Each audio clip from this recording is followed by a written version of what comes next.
Before my bipolar 1 symptoms were stable, my family saw someone out of control.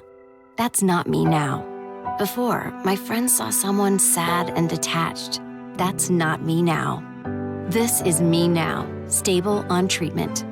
And to help keep me stable, my doctor prescribed ABILIFY MAINTENA. ABILIFY MAINTENA, an injection given by a healthcare provider, is the only once-monthly maintenance treatment for bipolar 1 in adults. ABILIFY MAINTENA was proven to give more time without a mood episode.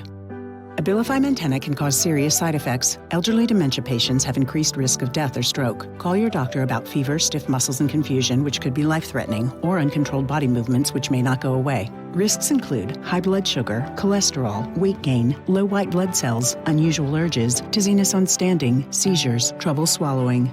This is me, stable, and I want to make it last.